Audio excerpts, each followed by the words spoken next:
الصيام والقرآن يشفعان للعبد يوم القيامة يقول الصيام আল্লাহ নবী বলছেন এই সিয়াম আর এই রোজা আর এই কোরআন কিয়ামতের দিনে আল্লাহর কাছে তোমার জন্য সাক্ষ্য দিবে, আল্লাহর কাছে অনুমতি প্রার্থনা করবে, আয় রব তোমার কাছে অনুমতি চাই, তোমার বান্দার জন্য আমি একটু সুপারিশ করব।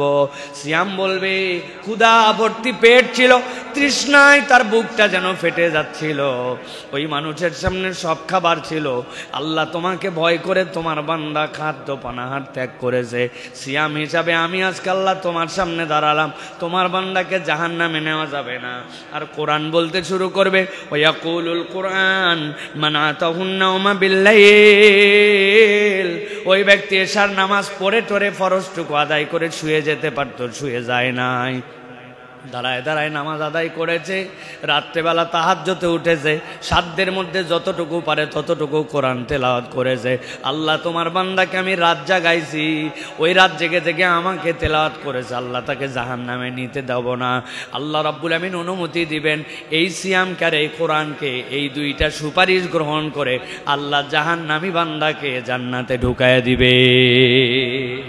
সম্মানিত হাজেরিন, আজকের এই জুমা পূর্ব সংক্ষিপ্ত সময়ে আমরা মূলত আমাদের যে সিয়াম পালন করছি, এই সিয়াম থেকে আমরা যে শিক্ষাগুলো নিয়ে পুরো বছর জুড়ে আমরা আমাদের সিয়ামকে আমাদের জীবনের বাস্তবায়িত করার জন্য যে প্রচেষ্টাগুলি নিতে পারি, তার আলোকে, কোরআন সুন্নাহর আলোকে রমাদানে আমরা 20টি বিষয়ের দিকে মনোযোগ দিয়েছি। এই 20টি বিষয় যেন আমাদের সাথে রমাদান পরবর্তী সময়েও থাকে, এর উপরে আপনাদের কাছে সংক্ষিপ্ত করে আপনাদেরকে কিছু কিছু বিষয় ধরিয়ে দেওয়ার জন্য চেষ্টা করব। যদি আমরা এই 20টি বিষয়কে আমাদের জীবনে রাখতে পারি, তাহলে রমাদানের ফায়দা কেবল রমাদানে নয়, পুরা বছর জুড়ে রমাদানের ফায়দা আমরা আমাদের জীবনে লাভ করব ইনশাআল্লাহ।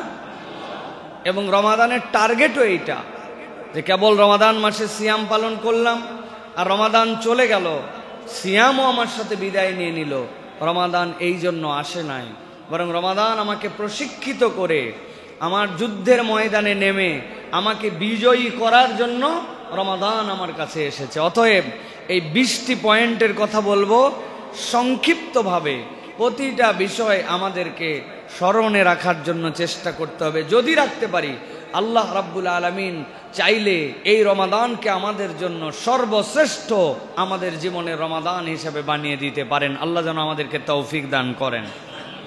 প্রিয় ভাইয়েরা, 1 নম্বর বিষয় যেটা, সেটি হচ্ছে রমাদান আমাদেরকে ঈমানের পরিচর্যা করতে শিখিয়েছে, রমাদান আমাদেরকে ঈমানের মূল্যায়ন করতে শিখিয়েছে। একজন ঈমানদার বান্দাকে তার ঈমানের স্বাদ রমাদান উপভোগ করার মতো আপনাকে আমাকে তৌফিক দান করেছিল। আল্লাহ রাব্বুল আমিন বলেছেন, ইয়া আইয়ুহাল্লাযীনা আমানু কুতিবা আলাইকুমুস সিয়াম কামা কুতিবা আলাল্লাযীনা মিন ক্বাবলিকুম লাআল্লাকুম তাত্তাকুন। দুনিয়াতে যত মানুষই থাকুক সকলের জন্য সিয়াম নয়, সিয়াম হচ্ছে ওই মানুষগুলার জন্য যারা আল্লাহর প্রতি ঈমান আনে। আর নতুন করে ঈমান আনা নয়, আদম আলাইহিস সালাম থেকে শুরু করে যত পয়গম্বর তাদের যত ঈমানদার ছিল সকলের প্রতি রোজা ফরজ ছিল কোনো না কোনোভাবে। সেই হিসাবে কোনো ঈমানদার যদি সিয়াম পালন করে, পৃথিবীর সকল নবী এবং তাদের ঈমানদার উম্মতের আমলটা তার জীবনে হয়ে যায়। এই জন্য প্রিয় ভাইয়েরা, প্রথম বিষয় হচ্ছে সিয়াম আমাদের জন্য ঈমানের পরিচর্যা আমাদেরকে শিখিয়েছে। রমাদান চলে গেল, ঈমানের পরিচর্যা আমার থেকে যদি চলে যায়, তাহলে এই সিয়াম আমাকে বেনিফিটেড করতে পারবে না। নবী করিম সাল্লাল্লাহু আলাইহি ওয়াসাল্লাম বলেছেন, মান সামা রমাদানান ঈমানান ওয়া ইহতিসাবান গুফিরা লাহু মা তাকাদ্দামা মিন যামবি।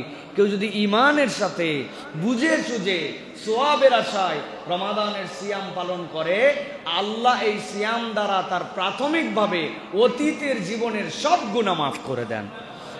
তাহলে আমার বুঝের প্রথমটা হচ্ছে ঈমান। আমার বুঝের প্রথমটা কি? ঈমান। আমি কেবলমাত্র আল্লাহ রাব্বুল আলামিনের জন্যই সিয়াম পালন করি, আল্লাহ রাব্বুল আলামিন এই বোধের জায়গাটা আমাকে দিয়েছিলেন। অতএব ইমানের পরিচর্যা যার সাথে থাকবে, বাকি 11 মাস সিয়াম তার সাথে থাকবে। বাকি 11 মাস এরপরে আপনি সিয়াম শেষ হয়ে গেল, আপনি অন্যায়, অনাচার, অজাচার, আল্লাহ রাব্বুল আলামিন যেটা পছন্দ করেন না সেগুলো সব আপনি আবার নিমজ্জিত হয়েছেন। তাহলে আপনার এই সিয়ামটা ছিল ফেক, আপনার ইমানটা তরতাজা হয় নাই। আপনার গাছের মধ্যে গাছ লাগানো ছিল ঠিক, কিন্তু আপনার পাত্র ফুটা ছিল, এই জন্য এক ফোঁটা পানিও আপনার জীবনে আটকায় নাই। রমাদান আটকাইতে চাইলে জীবনে ইমানের পরিচর্যা লাগবে। কি লাগবে?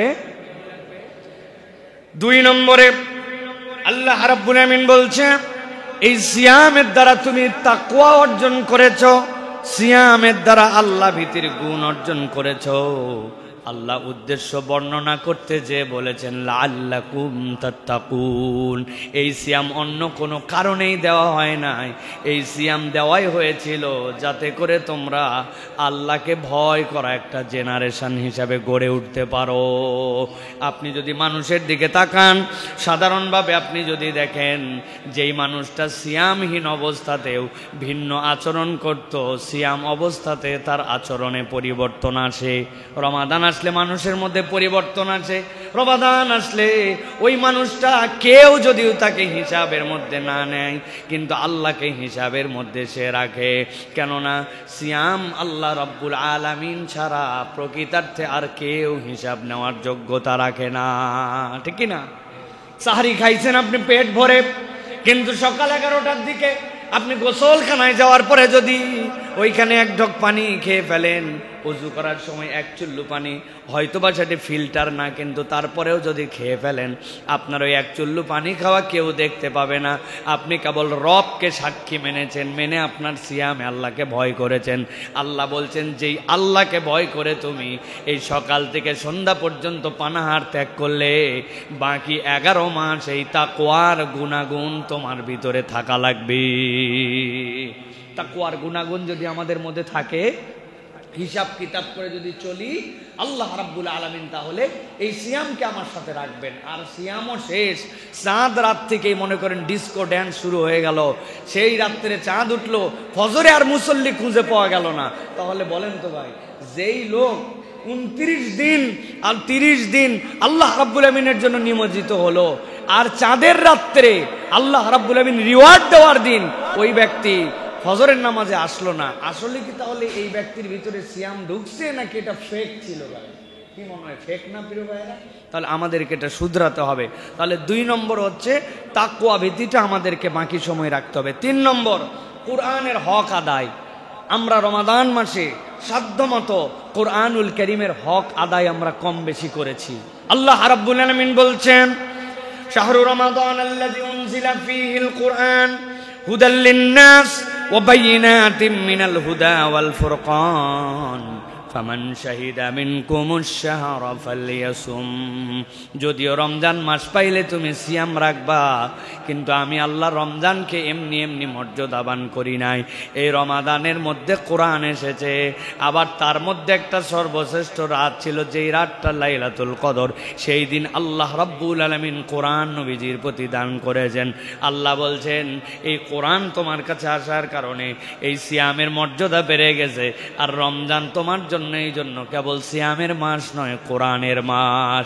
যেই কোরআনকে তুমি রমাদানে মূল্যায়ন করেছো, তেলাওয়াত করেছো, শুনেছো, এই কোরআন দিয়ে তুমি তারাবির সালাত আদায় করেছো, ওই কোরআন রমাদান চলে যাওয়ার সাথে সাথে বিদায় হয়ে যাবে এরকম নয়, বরং বাকি 11 মাস যদি এই প্রেসক্রিপশন ফলো করো, তোমার সিয়াম তোমাকে উপকার দিবে, নচেত তোমার সিয়াম তোমার সাথে থাকবে না। নবীজি সাল্লাল্লাহু আলাইহি ওয়াসাল্লাম বলছেন, الصيام والقرآن يشفعان للعبد يوم القيامة يقول الصيام। আল্লাহ নবী বলছেন, এই সিয়াম আর এই রোজা আর এই কোরআন কিয়ামতের দিনে আল্লাহর কাছে তোমার জন্য সাক্ষ্য দিবে, আল্লাহর কাছে অনুমতি প্রার্থনা করবে, আয় রব তোমার কাছে অনুমতি চাই, তোমার বান্দার জন্য আমি একটু সুপারিশ করব। সিয়াম বলবে, ক্ষুধা ভর্তি পেট ছিল, তৃষ্ণায় তার বুকটা যেন ফেটে যাচ্ছিল। ওই মানুষের সামনে সব খাবার ছিল। আল্লাহ তোমাকে ভয় করে তোমার বান্দা খাদ্য পানাহার ত্যাগ করেছে। সিয়াম হিসাবে আমি আজকে আল্লাহ তোমার সামনে দাঁড়ালাম, তোমার বান্দাকে জাহান্নামে নেওয়া যাবে না। আর কোরআন বলতে শুরু করবে, ওয়াকুলুল কোরআন মান আতাহুন নাওমা বিল্লাইল। ওই ব্যক্তি এশার নামাজ পড়ে টরে ফরজটুকু আদায় করে শুয়ে যেতে পারতো, শুয়ে যায় নাই। দাঁড়ায় দাঁড়ায় নামাজ আদায় করেছে, রাত্রেবেলা তাহাজ্জুদে উঠেছে, সাধ্যের মধ্যে যতটুকু পারে ততটুকু কোরআন তেলাওয়াত করেছে। আল্লাহ তোমার বান্দাকে আমি রাত জাগাইছি, ওই রাত জেগে জেগে আমাকে তেলাওয়াত করেছে, আল্লাহ তাকে জাহান্নামে নিতে দেব না। আল্লাহ রাব্বুল আমিন অনুমতি দিবেন এই সিয়ামকে আর এই কোরআনকে, এই দুইটা সুপারিশ গ্রহণ করে আল্লাহ জাহান্নামী বান্দাকে জান্নাতে ঢুকায় দিবে। তাহলে এই যে কোরআনের চর্চা আমরা একটু হলেও বাড়িয়েছি, তাই না? অন্ততপক্ষে বাড়িতে অন্য সময় টিভিতে অন্য কিছু শুনলেও এখন একটু কোরআন তেলাওয়াত শোনার জন্য চেষ্টা করে, এখন একটু অতিরিক্ত সালাত আদায় করে, একটু কোরআনের অভ্যাসটা প্রত্যেক দিন একটু করে তেলাওয়াতের অভ্যাস, এটা যেন বান্দার জীবন থেকে দূর না হয়ে যায়। বান্দা সিয়ামের পরবর্তী জীবনেও তার জীবনের ওজিফা থাকবে এভরিডে কমসে কম 10টা মিনিট কোরআনের সাথে সে সম্পৃক্ত থাকবে। যদি আমরা এই কোরআনকে ধারণ করে রাখতে পারি, রাতের সালাত যদি বাদ না দেই, রাতে যদি কোরআন তেলাওয়াত অব্যাহত রাখি, সিয়াম বেনিফিট আপনাকে আমাকে 12 মাস দিবে। আর কোরআনহীন যদি আমার অবস্থা হয়ে যায়, রমাদানও শেষ কোরআনও শেষ, তাহলে এই রমাদান আপনার আমার সাথে থাকবে না। 4 নম্বরে আল্লাহ রাব্বুল আলামিনের সন্তুষ্টি অর্জনের আন্তরিক প্রচেষ্টা আমরা খেয়াল করলে দেখবেন, রমাদানে মানুষের মনের মধ্যে আল্লাহকে সন্তুষ্ট করার জন্য তার আন্তরিক প্রচেষ্টা অনেকাংশেই ছিল। ওই ব্যক্তি হাজার ক্ষুধার্ত থাকার পরে যেরকম খায় নাই, সাহায্য কেউ চেয়েছে তাকে সহমর্মী হয়ে গেছে, ওই ব্যক্তিটা সালাতে মনোযোগী হয়েছে, ঘুম ঘুম চোখ ছিল তারপরেও না ঘুমায়া আবার দৌড়ায় দৌড়ায় মসজিদে আসছে। সাধ্যের মধ্যে ওই বান্দা ইফতার করাইছে বান্দাকে, সাধ্যের মধ্যে ওই বান্দা মুখের মধ্যে থেকে যে বাজে কথা এগুলা ত্যাগ করেছে। অন্য সময় কথা বললেও চিন্তা করছে আমি এখন চোখ দিয়ে যেটা দেখবো, রোজা থেকে তো এইটা দেখতে পারি না। তার মানে তার মধ্যে একটা আন্তরিকতা ছিল। আল্লাহ বলছেন কোনো বান্দা যদি রমাদানের আন্তরিকতাটা বাকি সময়টুকু ধরে রাখে, এই রমাদানের শিক্ষা তাকে 11 মাস বেনিফিটেড করবে। আর সে যদি আন্তরিকতাহীন হয়ে যায়, আনুষ্ঠানিকতা সর্বস্ব ইবাদত গুজার হয়, এই সিয়াম তার জন্য বেনিফিট দিবে না। বহু মুসল্লি আমাদের আছে ভাই, যারা কেবলমাত্র জুমার দিনেই কেবলমাত্র সালাত আদায় করে, ওই জুমা ছাড়া তাদেরকে কোনোভাবে আর খুঁজে পাওয়া যায় না। জুমার দিনেও তাও আসে কোন সময়, 1:15টার পরে আসে। ওরা জানে খতিব সাহেব কোন সময় ওঠে, কোন সময় খুতবা দেয়। এই রকম ভিআইপি মুসল্লি, এইগুলাকে আন্তরিকতা বলা যাবে না, এইগুলা হচ্ছে নিরেট আনুষ্ঠানিকতা সর্বস্বতা। ইসলাম বলছে ইসলাম কোনো আনুষ্ঠানিকতা সর্বস্ব ধর্ম নয়, বরং ইসলাম তোমার আন্তরিক উপস্থাপনাটা দেখতে পায়। আপনি কম করেন, অল্প করেন, আপনি আপনার সাধ্যের মধ্যে সেইটা যদি দিল দিয়ে করেন, আন্তরিকভাবে করেন, নিরেট আল্লাহর জন্য করেন, আল্লাহ ওইটুকুই কবুল করে নিতে পারেন, ঠিক কিনা? আল্লাহ এই জন্য কোরআনে বলছে, ইব্রাহিম আলাইহিস সালামের সাক্ষ্য, কুল ইন্না সালাতি ওয়া নুসুকি ওয়া মাহইয়ায়া ওয়া মামাতি লিল্লাহি রাব্বিল আলামিন। বলে দেন আমার সালাত আর নুসুক মানে আমার ইবাদতের সমস্ত অনুষ্ঠান। নুসুকের আরেকটা মানে হচ্ছে কুরবানি, কিন্তু আল্লাহ বলতেছেন এই নুসুক মানে তোমার ইবাদতের যত অনুষ্ঠান। ওয়া মাহইয়ায়া ওয়া মামাতি, আমার জীবন আর আমার মরণ এইগুলা কারো জন্য নয়, ডেডিকেটেড একমাত্র আল্লাহর জন্য। কেননা জীবনদাতাও যিনি, মৃত্যুদাতাও তিনি। আমার জীবন আমি আনিও নাই, আমার জীবন আমার ইচ্ছা মতো আমি সংরক্ষণও করতে পারবো না, ঠিক কিনা? কি আমার যোগ্যতা আছে যে আমি আমার জীবনকে, আমার মন চাইলো আমি 200 বছর পর্যন্ত বাঁচবো? আমার দ্বারা সম্ভব নয়। আমি আমার ইচ্ছা মতো এই দুনিয়ায় আসতে পারি নাই। আল্লাহ, তাহলে আমার জীবন আমার মরণ তোমার জন্য, অতএব আমার কাজগুলি আমার ইবাদতগুলি নিরেট তোমার জন্য, তোমার নির্দেশনা অনুযায়ী। বান্দা যখন এই ফিলটা হৃদয়ের মধ্যে নিবে তখন ইবাদত বন্দেগীগুলো তার জন্য অনন্য হবে। আর এই ফিল যদি না থাকে তাহলে তার এই ইবাদতগুলো আনুষ্ঠানিকতা সর্বস্ব হবে। এইগুলো অনেক সময় সামাজিকতা হবে, অনেক সময় লোক দেখানো হবে, অনেক সময় আপনার হৃদয় যে উপভোগ করতে পারবেন না, আপনার কাছে বোঝা বোঝা মনে হবে, ঠিক কিনা ভাই? এই জন্য প্রিয় ভাইরা, আমাদেরকে অন্তর দিয়ে, দিল দিয়ে আল্লাহ রাব্বুল আলামিনের জন্য ইবাদত বন্দেগীতে আমাদেরকে মনোযোগী হতে হবে। 5 নম্বরে, সকল ফরজ হুকুমের প্রতি আপনাকে যত্নবান হতে হবে। আপনি যদি রমাদানের বেনিফিট ধরতে চান, আল্লাহ রাব্বুল আলামিনের যত ফরজ হুকুম এইটাতে আপনাকে পাবন্দী হতে হবে। একটা কথা মনে রাখবেন সারা জীবনের জন্য, দুনিয়ায় সকল নফল যদি এক জায়গায় করেন, সকল তাহাজ্জুদ যদি এক জায়গায় করেন, দুনিয়ার সকল দান সদাকা যদি এক জায়গায় করেন, আল্লাহর একটা ফরজ ইবাদতের সমান হবে না। 100 বছরের জিন্দেগিতে আপনি 1 লাখ রাকাত নামাজ পড়তে পারেন নফল, কিন্তু একটা ফজরকে যদি 1 লাখ রাকাত দিয়ে ইকুয়াল করেন, একটা ফজরের 2 রাকাত নামাজের সমান হবে না। কেননা ফজরটা ফরজ আর বাকিটা নফল। আল্লাহ বলছেন বান্দা যদি ফরজে যত্নবান হয়, আল্লাহ রাব্বুল আলামিন বান্দার প্রতি দয়াবান হয়ে যান। বান্দাকে ফরজের প্রতি যত্নবান হতে হবে প্রিয় ভাইরা। এই জন্য এই ফরজ আমরা কেমন করে যত্নবান হয়েছিলাম, হাদিসটা তো পরিষ্কার। হযরতে রাসূলুল্লাহ সাল্লাল্লাহু আলাইহি ওয়াসাল্লাম বলছেন, কুল্লু আমাল ইবনে আদামা ইউদাআফুল হাসানাতু আশরু আমসালিহা ইলা 700 দিফিন। একটা বান্দা যখন কোনো কাজ করে, আল্লাহ এটা 10 থেকে 700 গুণ পর্যন্ত রব্বুল আলামিন বাড়ায় দিতে পারেন। তবে জেনে রাখো, ক্বালাল্লাহু আযজা ওয়া জাল্লা ইল্লা সাওম, তবে রোজার হিসাবটা ভিন্ন। আল্লাহ রাব্বুল আলামিন বলছেন, ফা ইন্নাহু লি ওয়া আনা আজজি বিহি ইয়াদউ শাহওয়াতাহু ওয়া তাআমাহু মিন আজলি সাইম লিআজলি লিসাইম। তবে জেনে রাখো, আমি যে কোনো ইবাদতের সওয়াব 10 থেকে 700 গুণ বাড়াতে পারি, তবে রোজা না, সিয়াম না। কেননা সিয়ামটা বান্দা আমার জন্যই কেবল রেখেছিল, ওইটার জন্য কি দিব কেবলমাত্র আমি রব জানি। সুবহানাল্লাহ। কেউ কেউ বলছেন যে সিয়ামের রিওয়ার্ড স্বয়ং আল্লাহ। সুবহানাল্লাহ। রোজাদারের 2টা আনন্দ, একটা যখন সে ইফতার করতে বসে, আরেকটা যখন জান্নাতে আল্লাহ রাব্বুল আলামিনকে দেখতে পাবে। সুবহানাল্লাহ। যেমন তেমন দরজা দিয়ে ঢোকানো হবে না, এটা কমন গেট না, এটা ভিআইপি গেট। আরে দোয়ান আল্লাহ রাব্বুল আলামিন ওই দিক দিয়ে বান্দাদেরকে ঢুকাবেন। তোমরা আলাদা, তোমরা আল্লাহর জন্য সিয়াম পালন করেছিলে, তোমার শাহওয়াতকে, তোমার প্রবৃত্তিকে তুমি নিয়ন্ত্রণ করেছিলে, এটা আল্লাহর নির্দেশনা ছিল।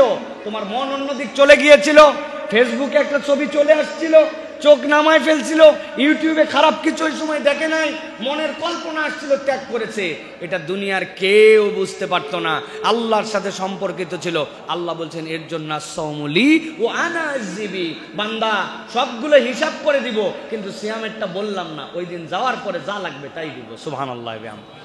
অতএব প্রিয় ভাইরা, এই যে ফরজের প্রতি যত্নবান হওয়া, আমরা যেরকম এই ফরজে যত্নবান হয়েছি, আমাদের বাকি ফরজগুলোতেও যত্নবান হতে হবে। আমি যেরকম চিন্তা করেছি যে আমার মুখ দিয়ে যেন আমি ওই অজু করার সময় অনেক সময় গড়গড়া করি, রোজার মাসে গড়গড়া করার সময় ভাবছি রে বাবারে ভিতরে যদি পানি চলে যায় তাহলে তো আমার অবস্থা খারাপ হয়ে যাবে। তার মানে আপনি কতটুকু হিসাব করছেন, তাই না?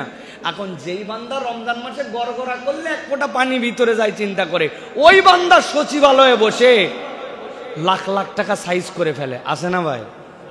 রাস্তা খায় ফেলে, আছে না ভাই? দুর্নীতি করে, আছে না? পাসপোর্ট অফিসে যান, দুর্নীতি। পুলিশের কাছে যান, বলে দুর্নীতি ছাড়া কোনো কাজ হয় না। তো যেই বান্দা রমাদানে 1 ফোঁটা পানি খাওয়ার মতো ফরজে যত্নবান, ওই বান্দা যদি বাকি ক্ষেত্রে দুর্নীতি পরায়ণ হয়, তাহলে এই সিয়াম তাকে বেনিফিট দিছে ভাই? মনে হয় না, এই সিয়াম তাকে বেনিফিটেড করে না। এই জন্য সকল ফরজ হুকুমের প্রতি আমাদের যত্নবান হতে হবে। 6 নম্বরে, হালাল উপার্জন এবং হারাম বর্জন।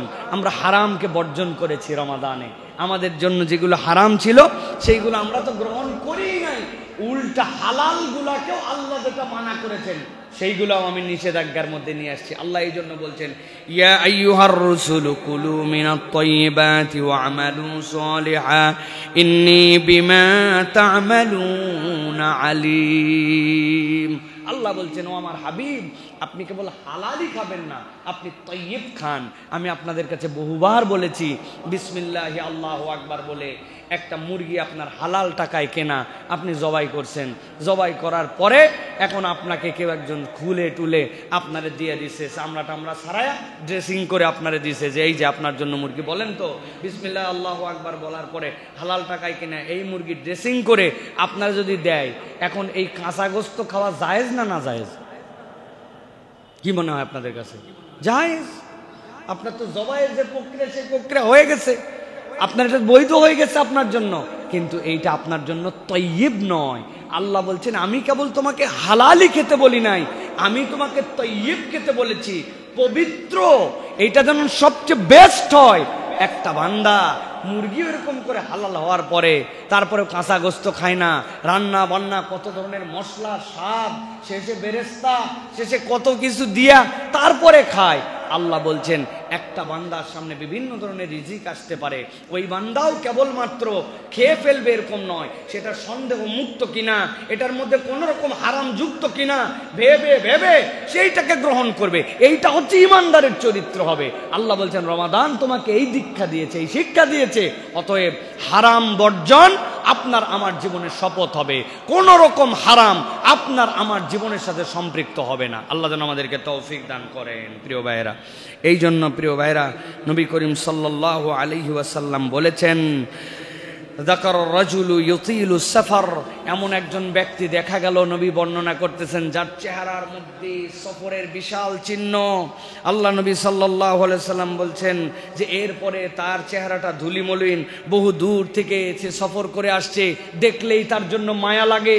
সে একদম বিধ্বস্ত চেহারার, আসমানের দিকে দুই হাত তুলে দোয়া করছে, মনে হচ্ছে এই লোকের দোয়া ফেরত যাওয়া কোনোভাবে সম্ভব নয়। কিন্তু নবী করিম সাল্লাল্লাহু আলাইহি ওয়াসাল্লাম বলছেন ও মাতআমুহু হারাম ও মাশরাবুহু হারাম ও মালবাসুহু হারাম, ওই ব্যক্তির পরিধেয় হারাম, ওই ব্যক্তির খাদ্য হারাম, ওই ব্যক্তির পানাহার হারাম। তাহলে এই ব্যক্তি এত যে কায়মনোবাক্যে আল্লাহর কাছে দোয়া করতেছে, নবী বলছেন কিভাবে তার দোয়া কবুল হতে পারে যদি সেই ব্যক্তি হারাম ভক্ষণকারী হয়, হারাম পরিধান তার হয়, হারাম যদি তার শরাব পান করা হয়, তাহলে এই ব্যক্তির দোয়া কবুল হবে না। খেয়াল করে দেখেন প্রিয় ভাইয়েরা, এই হাদিস অনুযায়ী আমাদের মধ্যেও প্রচুর মানুষ এরকম আছে, চলাফেরা, পোশাক আশাক, দাড়ি টুপি দেখলে মনে হবে একবারে বেহেশতি মানুষ, কিন্তু যাই দেখে এমন সুদের কারবারে জড়িত হয়ে আসে, এমন দুর্নীতি পরায়ণ, এমন দুই নম্বর তার আচরণ, এমন ধরনের তার কামাই উপার্জন আছে যেগুলো হারাম তার সাথে। অতএব এই মানুষের দোয়া আল্লাহ রাব্বুল আলামিনের কাছে কবুল হবে না। এই জন্য প্রিয় ভাইরা, হারাম যেখানে ইমানদার নাই সেখানে, এটা হচ্ছে রমাদানের শিক্ষা আপনার আমার জন্য। হারাম মানে সেটার সাথে আমার কোনো সম্পর্ক নাই, সেটার থেকে আমি বহু দূরে থাকবো, এটা আমার শপথ হতে হবে প্রিয় ভাইয়েরা। 7 নম্বরে উন্নত নৈতিকতা এবং উত্তম চরিত্র গঠন। এই রমাদান আমাকে চারিত্রিক দীক্ষা দান করেছে। নবী করিম সাল্লাল্লাহু আলাইহি সাল্লাম বলেছেন ইজা সুমতা ফালিয়াসুম সামউকা ওয়া বাসারুকা ওয়া লিসানুকা ইনদাল কাযিবি ওয়াল মাহারিমি। আল্লাহ নবী সাল্লাল্লাহু আলাইহি ওয়াসাল্লাম বলছেন তুমি যদি রোজা রাখো তাহলে তোমার চোখকে রোজা রাখাও, তোমার কানকে রোজা রাখাও, তোমার মুখকে রোজা রাখাও। কানকে অবৈধটা শোনায়ও না, চোখকে অবৈধটা দেখায়ও না, মুখকে অবৈধ কথা বলিও না। নবী করিম সাল্লাল্লাহু আলাইহি ওয়াসাল্লাম বলছেন এইটা হচ্ছে তোমার জন্য আধ্যাত্মিক শিক্ষার প্র্যাকটিস। আল্লাহ রাব্বুল আলামিন এইটা আপনাকে আমাকে নিয়ামত হিসেবে দান করেছেন। এখন রোজাও শেষ, আমার সিয়ামও শেষ। রোজাও মানে চাঁদ রাতও শেষ, আমি একটা বেহায়াপনা বেলাল্লাপনার জিন্দেগির মধ্যে চলে গেলাম। এর থেকে দুর্ভাগ্যজনক আর কিছু হতে পারে না। এই জন্য প্রিয় ভাইয়েরা, যে উন্নত এবং নৈতিক চরিত্র সিয়াম আমাকে দিল, সিয়াম পরবর্তী ওই দীক্ষাটা আপনার আমার ভিতরে যদি রাখতে চাই, তাহলে ওই শিক্ষাটা আপনাকে আমাকে ধরে রাখতে হবে প্রিয় ভাইয়েরা। ওই দীক্ষাটা, ওই বোধের জায়গাটা আপনাকে আমাকে জাগ্রত রাখতে হবে। আমরা কতকগুলো ক্ষেত্রে দেখি মানে এইগুলা মানুষের সামনে মানে কিছু আছে না, যে মানুষের চক্ষু লজ্জাও যখন উঠে যায় তখন অবস্থাটা খারাপ হয়। রমজান মাসে কিছু কিছু উপস্থাপিকা আছেন, তারা হিজাব লাগায় খবর পড়ে, আর চাঁদ রাত থেকে এগুলো সব আবার আলগা হয়ে যায়। মানে একটা ফাজলামি, একটা ইসলামের নির্দেশনাকে উপহাস, এইগুলো আমরা অনেক ক্ষেত্রে অনেক সময় দেখতে পাই। প্রিয় ভাইরা, আপনার আমার জীবনে যেন এরকম না হয়, যেই মহিলা তারাবির নামাজ পড়তে এসেছেন অথবা রমজান মাসে বাহিরে বেরিয়েছেন একটা সুন্দর শালীন পোশাক পরে, ওই মহিলাই ঈদের দিনে এমন বেহায়াপনা, এমন বেলাল্লাপনা পোশাক পরে তিনি ঘুরতেছেন যে এইটা তার একটা মুসলিম আইডেন্টিটির সাথে যায় না। অতএব আমি বলবো প্রিয় ভাইয়েরা, উন্নত এবং নৈতিক চরিত্র গঠন যেটা আমাদেরকে সিয়াম দিয়েছে, এইটা যদি আমরা আমাদের জীবনে ধরে রাখতে চাই তাহলে রমাদান পরবর্তী জীবনেও এটার প্র্যাকটিস আমাদের জীবনে রাখতে হবে। প্রিয় ভাইরা, নবী করিম সাল্লাল্লাহু আলাইহি ওয়াসাল্লাম বলেছেন, মাইয়ুমিন লি মা বাইনা লিহইয়াইহি ওয়া মা বাইনা রিজলাইহি আদমানা লাহুল জান্নাহ। কেউ যদি তার দুই ঠোঁটের মাঝে তথা এই জিহ্বাটা, কথাটা আর দুই রানের মাঝে তার লজ্জাস্থান, এই দুইটার হেফাজত সে করবে, এই গ্যারান্টি যদি আমাকে দেয়, আমি মুহাম্মদ সাল্লাল্লাহু আলাইহি ওয়াসাল্লাম তার জন্য জান্নাতের গ্যারান্টার হয়ে গেলাম। অতএব প্রিয় ভাইরা, মুখ বড় সাংঘাতিক। যত আমাদের খারাপ বিষয় ঘটে এর 50% আমাদের মুখ দিয়ে ঘটে। এই মিথ্যা কথা বলা, এই গালিগালাজ করা, অন্যায়ের পক্ষে সাক্ষ্য দেওয়া, তারপরে বিভিন্ন ধরনের অনৈতিকতা সম্পন্ন কথাবার্তা বলা, এগুলো ম্যাক্সিমাম আমাদের মুখ দেওয়া হয়। অতএব এই মুখকে সামলাতে হবে প্রিয় ভাইয়েরা। আল্লাহ রাব্বুল আলামিন যেন আমাদেরকে এই উন্নত নৈতিকতা এবং উত্তম চরিত্র ধরে রাখার পর নিয়মিত জামাতে সালাত আদায়। আমরা নিয়মিত জামাতে সালাত আদায় করার জন্য সাধ্যের মধ্যে চেষ্টা করেছি। ফজরের মুসল্লি দেখেন কি আনন্দ লাগে না? সুবহানাল্লাহি ওয়া বিহামদি। মসজিদগুলো ভরে গেছে, জায়গা হচ্ছে না ফজরে, দোতলায় মসজিদে ফুল। এই বান্দারা ফরজ নামাজের ক্ষেত্রে রমাদান তাকে উৎসাহিত করেছে। আল্লাহ কোরআনুল কারীমের মধ্যে বলছেন, ইন্নাস সালাতা কানাত আলাল মুমিনিনা কিতাবাম মাওকুতা। আল্লাহ রাব্বুল আমিন এটা তোমাদের জন্য ফরজ করেছেন ওয়াক্ত মতো। অতএব রমাদানের পরবর্তীও যেন আমরা এই ফরজ নামাজের পাবন্দি করি, আমরা যেন এই ফরজ নামাজগুলা নিয়মিত চর্চা করি। প্রিয় ভাইরা, 9 নম্বর, সকল পাপাচার থেকে পরিত্যাগ। এই মাসে যদি আমরা পাপাচার পরিত্যাগ না করি, আমার তো সিয়ামই হবে না। নবী করিম সাল্লাল্লাহু আলাইহি ওয়াসাল্লাম বলেছেন, মাল্লাম ইয়াদা কাওলাজ জুরি ওয়াল আমাল বিহি ফালাইসা লিল্লাহি হাজাতুন ফি আন ইয়াদা তুআমাহু ওয়া শারাবাহু। তার না খেয়ে থাকা আর তার খাদ্য ত্যাগ করার কোনো দরকার নাই। যেই লোক সিয়াম আছে বলতেছে, আবার যে পাপাচার, অনাচার, যে বিভিন্ন ধরনের অন্যায়, এইগুলো ত্যাগ করতে পারে না, এইগুলা লোকের এই না খেয়ে থাকার কোনো দরকার নাই। আল্লাহ রাসূল সাল্লাল্লাহু আলাইহি ওয়াসাল্লাম এরকম হুমকি দিয়েছেন। এখন না খেয়ে থাকা আমাদের রমাদানের যদি উদ্দেশ্য হয়, তাহলে তো ভাই এটা আমার সিয়ামই হলো না। তাহলে সিয়াম রাখলে আপনার আমার জন্য পাপাচার ত্যাগ করতে হবে, রফাস ত্যাগ করতে হবে, আল্লাহ রাব্বুল আলামিন যেগুলো অপছন্দ করেন সেইগুলোর থেকে আমাকে ত্যাগ করতে হবে। এই প্র্যাকটিসটা যদি ইমানদাররা 11 মাস ধরে রাখে, এই সমাজটা একটা বেহেশতি সমাজে রূপান্তর হয়ে যাবে ইনশাআল্লাহ। এই জন্য এই রমাদান থেকে আমাদেরকে সিদ্ধান্ত নিতে হবে সকল প্রকার পাপাচার আমরা পরিত্যাগ করব। প্রিয় ভাইয়েরা, এই জন্য নবী করিম সাল্লাল্লাহু আলাইহি ওয়াসাল্লাম তার জীবনে যতগুলো হাদিস বলেছেন, এর মধ্যে সবচেয়ে সাংঘাতিকতম একটা হাদিস হচ্ছে, নবীজি বলছেন, রাগিমা আনফু রাজুলিন দাখালা আলাইহি রমাদান সুম্মান সালাকা ক্বাবলা আন ইয়াগফিরাহু। কোন ব্যক্তির কাছে রমাদান প্রবেশ করলো আর ওই রমাদান থেকে সে ক্ষমা করে নিতে পারলো না, আল্লাহ নবী বলছেন তার নাকগুলা ধুলামলিন হোক। নাক ধুলামলিন হওয়া মানে আরবরা বুঝতো সে ধ্বংস হয়ে যাক।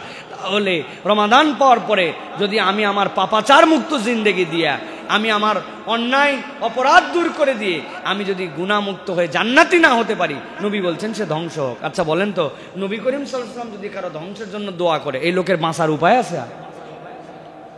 এটা আপনার আমার নয়, ওই আবু জাহেলরাও জানতো যে মুহাম্মদ সাল্লাল্লাহু আলাইহি ওয়াসাল্লাম যদি কোনো দোয়া করে তাহলে এই দোয়া কবুল হয়। আবু জাহেলের এক পোলা এরকম করে ফাঁসছে। আবু তালেব, যে কি বলে আবুল আহাব, নবীজি সাল্লাল্লাহু আলাইহি ওয়াসাল্লামের জন্য ওই যে পাথর নিক্ষেপ করেছিল, মেরেছিল রাসূল সাল্লাল্লাহু আলাইহি ওয়াসাল্লামকে, এরপরে বলছিল তাব্বাল্লাকা ইয়া মুহাম্মদ, মুহাম্মদ তোমার ধ্বংস হোক। আল্লাহ তাব্বাত ইয়াদা আবিল আহাব বলে আল্লাহ আবুল আহাবের 2 হাত ধ্বংস হোক। আল্লাহ তার প্রতিবাদ করেছেন, নবী প্রতিবাদ করেন নাই। নবী করিম সাল্লাল্লাহু আলাইহি ওয়াসাল্লাম শুধু বলে দিয়েছিলেন ও তার ছেলের বেয়াদবির কারণে যে তোমার ধ্বংস অনিবার্য, ধরা খাইয়ে যাবা তুমি। এইটুক কথা বলা মাত্র সে বুঝছে মুহাম্মদ যখন বলছে ধরা খাবে, তার আর কোনো উপায় নাই। অথচ আল্লাহ রাসূলের প্রতি ঈমান নাই। কাফেলার মধ্যে নিয়ে গেছে, সব সময় সতর্ক করে মাঝে মাঝে রাখে, কিন্তু মাঝরাতে শুইছে, একটা নেকড়ে বাঘ এসে তাকে মটকায় ঘাড় শেষ করে দিছে। সে বলছে আমি আগেই জানতাম মুহাম্মদ ওই দিন যে বদদোয়া করছে, আল্লাহর নবী সাল্লাল্লাহু আলাইহি ওয়াসাল্লামের প্রতি ঈমান না এনেও বেঈমানরাও বিশ্বাস করতে যে মুহাম্মদ সাল্লাল্লাহু আলাইহি ওয়াসাল্লাম যা বলে ওইটা ফলে যাবে। অতএব আপনি আমি রমাদান মাসে রোজা পাইলাম, তারপরেও চিন্তা করলাম আমার ইচ্ছা মতো আমি চললাম, চোখের গুনাহ বাদ দিলাম না, কানের গুনাহ বাদ দিলাম না, মনের গুনাহ বাদ দিলাম না, চিন্তা করছি সবাই না খাই আছে, আমিও না খাইয়ে থাকলাম। নবীজি বলছেন রোজা পাইলো আর আল্লাহর কাছে ক্ষমা করাই নিতে পারলো না, তার নাক ধুলে মলিন হোক। নবী করিম সাল্লাল্লাহু এই বদদুয়ার মধ্যে আমরা যেন না পড়ে যাই। আল্লাহ যেন আমাদেরকে ক্ষমা করে দেন, আল্লাহ যেন আমাদেরকে ক্ষমা নেওয়ার মতো তৌফিক দান করেন, বলেন আল্লাহুম্মা আমিন। 10 নম্বরে নিয়মানুবর্তিতা এবং শৃঙ্খলাবদ্ধ জীবনযাপনের অনুশীলন। রমাদান আমাদের জীবনকে শৃঙ্খলাবদ্ধ করেছে, ঠিক না ভাই? আজকে শেষ রাত্রে আমার উঠতে একটু দেরি হয়ে গেছে, উঠতে মানে জাগা পাই নাই, কেমনে যে এমন ঘুম আসলো। উঠার পরে দেখি আর মাত্র 4 মিনিট আছে, চিন্তা করলাম 20 দিন তো রোজা রাখছি আলহামদুলিল্লাহ, 4 মিনিট আছে, আজকে বাড়িতেও আমার কেউ নাই, সিঙ্গেল আমি একাই, অতএব ঘরটর অন্ধকার করে আমি 5:30 পর্যন্ত চালাই দিতে পারি, সমস্যা আছে ভাই? আল্লাহর জন্যই তো সিয়াম রাখবো, 5-7 মিনিটের দিকে ওদিক করলে এমন কি হবে? কোনো ঝামেলা আছে ভাই? ঝামেলা আছে? যদি ঝামেলা থাকে তাহলে ওই আমার বাড়িতে কেউ থাকলেও, আগে উঠলেও পরে উঠলেও, আমার শৃঙ্খলার জীবন সাহারি আমাকে এনে দিয়েছে, ইফতার আমার শৃঙ্খলার জীবন এনে দিয়েছে আমার জন্য, আমার নামাজ আমার শৃঙ্খলার জীবন এনে দিয়েছে, আমার চোখকে শৃঙ্খলাবদ্ধ করেছে। তুমি রোজা আছো, তুমি যা ইচ্ছা তাই দেখতে পারো না। একজন গন্ডগোল লাগাইছে, আপনি ওই গন্ডগোলে যে অংশগ্রহণ করতে পারেন না। আপনার আমার লাইফটা পুরো শৃঙ্খলার মধ্যে আসছে, খেয়াল করে দেখেন, চমৎকার একটা যেরকমই হোক একটা শৃঙ্খলাবদ্ধ জীবন আসছে আপনার আমার জন্য। অতএব ইসলাম আমাকে বলতেছে এই নিয়মানুবর্তী জীবন, এই জীবনটা আপনাকে অনুসরণ করতে হবে। একটা চমৎকার হাদিস আছে নবী করিম সাল্লাল্লাহু আলাইহি সাল্লাম থেকে, নবী করিম সাল্লাল্লাহু আলাইহি সাল্লাম থেকে হাদিস এসেছে, আহাব্বুল আমালি ইলাল্লাহি তাআলা আউদামুহা ওয়া ইন কাল্লা। আল্লাহর নবীর কাছে ওই আমলটাই পছন্দ যেটা ধারাবাহিকভাবে হয়, যদিও তা ছোট্ট হয়, যদিও তা সংক্ষিপ্ত হয়, যদিও তা কম হয়, কিন্তু ধারাবাহিকভাবে ওই আমল বাদ দেয় না। হযরত আয়েশা সিদ্দিকা রাদিয়াল্লাহু তাআলা আনহা বলছেন, ওয়া কানাত আয়েশাতু ইযা আমিলাতিল আমালু লাজিমাতহু। তিনি হযরত আয়েশা রাদিয়াল্লাহু তাআলা যখন কোন আমল শুরু করতেন, নিজের উপর ওটা লাজেম করে নিতেন, ওইটা আর বাদ দিতেন না। অতএব ইমানদারের একটা শৃঙ্খলাবদ্ধ জীবন আছে, তার একটা আমলের জিন্দেগি আছে, ছোট্ট আমল কিন্তু বাদ দেয় না। প্রত্যেক দিন সে প্র্যাকটিসে মনে রাখছে 10 টাকা হলেও আমি দান করি, প্রত্যেক দিন তার জিন্দেগির মধ্যে যুক্ত হয়েছে 4 রাকাত হলেও নফল নামাজ পড়ি, প্রত্যেক দিন তার জিন্দেগিতে যুক্ত হয়েছে 5 আয়াত হলেও আমি কোরআন তেলাওয়াত করি, 5 আয়াতই, বেশি পড়তে পারি না, কুল ওয়াল্লাহ শুধু পড়ি, কিন্তু এটা বাদ দেই না। আমি তাসবিহাত সুবহানাল্লাহ হামদু আল্লাহু আকবার এইটা ছাড়ি না। ওই বান্দা যা আমল করুক একটা নিয়মানুবর্তিতার মধ্যে তার লাইফ স্টাইলকে নিয়ে আসছে। হাজার ব্যস্ততা আছে, নামাজের পরে ফজরের পরে ইখলাস ফালাক নাস হাতের মধ্যে ফু দিয়া নিজের গা বন্ধ না করে ওঠে না, একটা আমল হয়তো, কিন্তু এইটা দুনিয়া একদিক, তার জীবন একদিক। তার আমল যদি এরকম কমও হয় কিন্তু নিয়মতান্ত্রিক হয়, আল্লাহ বলছেন আল্লাহ ওই বান্দার আমলটুকু অনেক বেশি আমলকারী অনিয়মিত ওই আমলের থেকে আল্লাহর কাছে এটা মর্যাদা বেশি হয়ে যায়। সুবহানাল্লাহ। অতএব আপনার আমার জীবনে নিয়মতান্ত্রিকতা রাখতে হবে, যে ধারাবাহিকতা রাখতে হবে, কিছু না কিছু আমল এটা রমাদানের পরেও যেন আমার জীবন থেকে বিচ্যুত না হয়, এটা রমাদান আমাকে শিখেছে। 11 নম্বর, ঝগড়া বিবাদ পরিহার করে শান্তিপূর্ণ জীবনযাপনের চর্চা করা। ঝগড়া বিবাদ, সিয়ামকারী আর ঝগড়া বিবাদকারী এক হতে পারে না, এই দুইটা গুণ কখনো এক হতে পারে না। আমরা যেরকম বলি তেল আর পানি কখনো মেশে না, আমরা বলি না মাঝে মাঝে, ঠিক একই রকম ভাবে একজন ঝগড়াকারী মুখ খারাপকারী এই লোক আর সায়েম এই দুইজন এক হতে পারে না, হয় তার ঝগড়া থাকবে নয় তার সিয়াম থাকবে, দুইটার একটা তার সাথে যুক্ত হবে। নবী করিম সাল্লাল্লাহু আলাইহি ওয়াসাল্লাম বলছেন, আস-সিয়ামু জুন্নাহ ফালা ইয়ারফুস ওয়ালা ইয়াজহাল ওয়া ইন ইমরুউ কাতালাহু আও শাতামাহু ফালিয়াকুল ইন্নী সাইমুন মাররাতাইন। তোমার সিয়াম যদি তোমার সাথে থাকে, এই সিয়াম হচ্ছে তোমার জন্য ঢাল স্বরূপ। নবীজি বলছেন সে অশ্লীলতা করবে না, সে মূর্খতার মতো কাজ করবে না। কোনো ব্যক্তি যদি তার সাথে ঝগড়া করতে আসে, তার সাথে মারামারি করতে আসে, সে যেন 2 বার বলে, আমি রোজাদার, আমি রোজাদার, আমি তোমার সাথে গন্ডগোল ফাসাদ করতে পারবো না, আমি তোমার সাথে ঝগড়া বিবাদ করতে পারবো না। তাহলে ইমানদার এই যে ঝগড়া বিবাদ মুক্ত তার জীবন চর্চা শুরু করলো, এইটা সিয়াম শেষ হওয়ার পরেও তার জীবনে থাকবে না। ঝগড়া যেখানে, ইমানদার থাকবে না সেখানে। আর আমাদের অভ্যাস কি, যেখানে ঝগড়া হয় আর পারি না পারি আশপাশ দিয়ে ঘিরে ধরি। বাস একটা চলে যাচ্ছে, বাসের জানলায় বসে আছে, দেখে চাপ চাপ এই জায়গায় ঘিরে রাস্তার মধ্যে, বামের দিকে খেয়াল করে দেখে দুইজন ঝগড়া চলতেছে। উনি এগুলো চেনেও না জানেও না, কিন্তু বাসের ভিতর থেকে সিগন্যাল দিছে, এই হাত থাকতে মুখ দিয়ে ঘিরে মার মার, এই বলে বাস চলে গেল। হয়তো উনার সাথে কোনোদিন তার দেখা হবে না, কিন্তু দুটা ডায়লগ দিয়ে গেছে ওই জায়গাতে, হাত থাকতে মুখ দিয়ে কি মার মার দুইবার বলে উনি উস্কাই দিয়ে চলে গেল। এরকম অভ্যাস আমাদের অনেকের আছে না ভাই? হুদা মিশা যে কোনো ঝগড়াতেই ফাঁপড় দেয়। হ্যাঁ, বহুত দিন ধরে তোর দেখতেছি খালি মুখ দিয়ে বলিস, বেটা তোর একটা শক্তি টক্তি কিছু নাই, দুটা লাগাই দে দুটা, ব্যাকল কোথাকার। উনি ঝগড়া ছুটায় না, উনি বাদায়। ইমানদারের চরিত্র কখনো এটা হতে পারে না। সিয়ামকারীর সাথে যদি কেউ কাতালাহু, তার সাথে গন্ডগোল করতে আসছে, শাতামাহু, তাকে গালি দিতে আসছে, সে গালির উত্তর না দিয়ে আল্লাহ নবী বলছেন সে যেন দুইবার বলে আমি রোজাদার, আমি রোজাদার, আমি তার সাথে ফাসাদ করতে পারবো না। এখন এই সিয়ামের প্র্যাকটিস কি শুধুমাত্র রমজান মাসে, না আরো বাকি 12 মাসে? এখানে না আপনাকে চর্চা করাই নিল, এখানে না আপনি ট্রেনিং করাই নিল কেমনে ধৈর্য ধরতে হয়। এমন গালি দেওয়া দিছে রে ভাই, কলিজাটার ভিতরটা পর্যন্ত ধরে গেছে। কিন্তু চিন্তা করছে আমার নবী বলছে আমি রোজাদার, আমি গালির উত্তর গালি দিয়ে দিতে পারি না। তাহলে আপনি প্র্যাকটিস করেছেন, এই জন্য আল্লাহ নবী বলছেন আসিয়াম জুন্নাহ, এইটা তোমার জন্য ঢাল স্বরূপ। এটা যদি প্র্যাকটিসের মধ্যে নিতে পারো, বাকি 11 মাস তোমার জিন্দেগি সুন্দর হয়ে যাবে। আল্লাহ যেন আমাদেরকে তৌফিক দান করেন। ধৈর্যের অনুশীলন, রমাদান আমাদেরকে ধৈর্যের অনুশীলন শিখিয়েছে। এই ধৈর্য আপনাকে আমাকে বাকি সময়টুকু ধরে রাখতে হবে। বাপরে বাপ, কীরকম ধৈর্য আমরা ধরেছি!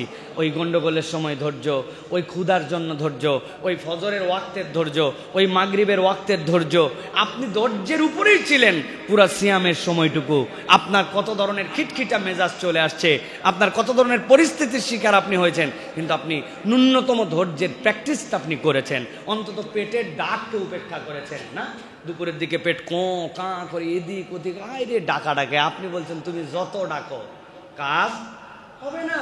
আপনাকে আল্লাহ রাব্বুল আলামিন এই যে ধৈর্যের সবক দিলেন, এই সবকটা ইমপ্লিমেন্টেশন লাগবে ফুল লাইফে আপনার আমার জন্য। হারাম না, আমার যত ক্ষুধার্তর যত হাজত থাক, হারামের সাথে আমার সম্পর্ক থাকতে পারে না। আপনার ধৈর্যের প্র্যাকটিস এখান থেকে আসছে।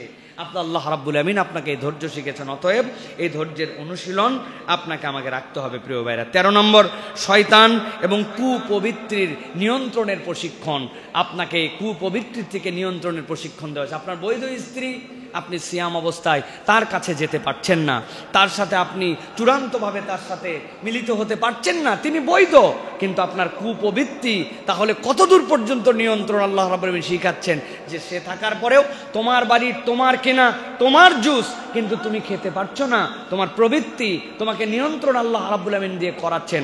অতএব রব্বুল আলামিন বলছেন যে তোমার এই প্রবৃত্তি যেইগুলো, এইগুলোর থেকে সিয়াম তোমাকে শিক্ষা দিয়েছে, তুমি সেখান থেকে তুমি বেঁচে থাকার জন্য চেষ্টা করেছো, এইটা জানো তোমার বাকি জিন্দেগি থেকে। হাদিসের মধ্যে আসছে নবী করিম সাল্লাল্লাহু আলাইহি ওয়াসাল্লাম থেকে, হাদ্দাসানা উমর ইবনে হাফস ইবনে গিয়াস হাদ্দাসানা আবি হাদ্দাসানা আল আমাশ, তার থেকে বর্ণিত আছে, তিনি বলছেন নবী করিম সাল্লাল্লাহু আলাইহি ওয়াসাল্লাম একদিন বললেন, ইয়া মা'শারাশ শাবাব মান ইসতাতা'আল বাতা ফালিয়াতাজাওয়াজ, তোমাদের মধ্যে থেকে যাদের সামর্থ্য আছে তোমরা বিয়ে করে ফেলো। নবী করিম সাল্লাল্লাহু আলাইহি ওয়াসাল্লাম বললেন, ফাইন্নাহু আ'দ্দু লিল বাসার, কেউ যদি বিয়ে করে এটা তার পরিতৃপ্ত এবং চোখের জন্য তার এটা বিরাট বড় একটা হেফাজত। তার মানে নবী করিম সাল্লাল্লাহু আলাইহি ওয়াসাল্লাম বুঝিয়েছেন বিবাহ হচ্ছে চরিত্র হেফাজতের জন্য অন্যতম একটা মাধ্যম। ওয়া আহসানু লিল ফারজি মান লাম ইস্তাতি ফাআলাইহি বিস-সাওম, আর যদি কেউ তার শাহওয়াত আছে, তার চাহিদা আছে, কিন্তু তারপরেও সে বিয়ে করতে পারতেছে না, আল্লাহ নবী বলেন সে যেন রোজা রাখে। যে নিশ্চয় জেনে রাখো ফাইন্নাহু লাহু ওয়া উইজাউন, এটা তার জন্য ঢাল স্বরূপ হয়ে যাবে। তাহলে এই বৈধ আকাঙ্ক্ষাকেও নিবৃত করার অন্যতম একটা মাধ্যম হচ্ছে সিয়াম। তাহলে যেই ব্যক্তি রোজা রাখে সে অবৈধ আকাঙ্ক্ষা কেমনে করতে পারে? তার মধ্যে তো এটা আশাই উচিত হবে না। আল্লাহ রাব্বুল আমিন এই প্রশিক্ষণটা আপনার আমার জন্য দিয়েছেন। প্রিয় ভাইরা, 14 নম্বরে, দান সাদাকার মাধ্যমে দারিদ্র বিমোচন করা। রমাদান আপনাকে আমাকে দান সাদাকার ক্ষেত্রে উৎসাহিত করেছে। রমাদান আপনার হাতগুলোকে খুলে দিয়েছে। রমাদানে আপনার কাছে কেউ ফিরে নাই খালি হাতে। আপনার তৌফিক অনুযায়ী আপনি তাকে সাধ্যমতো দান করেছেন, খাইয়েছেন। নবী করিম সাল্লাল্লাহু আলাইহি ওয়াসাল্লাম থেকে হাদিস এসেছে, কানা রাসূলুল্লাহ সাল্লাল্লাহু আলাইহি ওয়াসাল্লাম আজওয়াদান নাসি বিল খাইরি ওয়া কানা আজওয়াদা মা ইয়াকুনু ফি শাহরি রমাদান। নবী করিম সাল্লাল্লাহু আলাইহি ওয়াসাল্লামের থেকে বড় দানশীল আর কেউ ছিল না। আর রমাদান আসলে তার দানের মাত্রা সীমাহীন হয়ে যেত। মরুঝড় সাইমুম যেরকম সব ঝড়ের মতো উড়াই নিয়ে যায়, আল্লাহর নবী ঝড়ের মতো মানুষের কাছে দান সদাকা করতেন। সুবহানাল্লাহ। আল্লাহ নবী যা আছে সব দেওয়ার জন্য চেষ্টা করতেন, কেননা নবীজি জানতেন এই দেওয়ার দ্বারা ফুরাবে না, এই দেওয়ার দ্বারা তার আরো বেশি আল্লাহর পক্ষ থেকে আসবে। যখন কোনো বান্দা জানে যে আজকের প্যাকেজে এই টাকাটুকু এই জায়গায় দিলে আমাকে এটা 700 গুণ বাড়ায় দেওয়া হবে, ওই বেকুব তো তখন চিন্তা করবে যত টাকা আছে হাওলাত করে নিয়ে বাপ মায়েরটা নিয়ে সবগুলা লগ্নি করে এই জায়গায়, কেননা দিন 3টা মাত্র, এই টাকা ব্যাক করবে আবার আমাদেরকে। তো রমাদানে আল্লাহ নবী জানতেন এই লগ্নি আপনি যে করতেছেন, এই বিনিয়োগ যে করতেছেন, আল্লাহ এটা আপনাকে শত সহস্র গুণে বাড়ায় ফিরায় দিবে। এই সুযোগ তো বাকি 11 মাস আসবে না।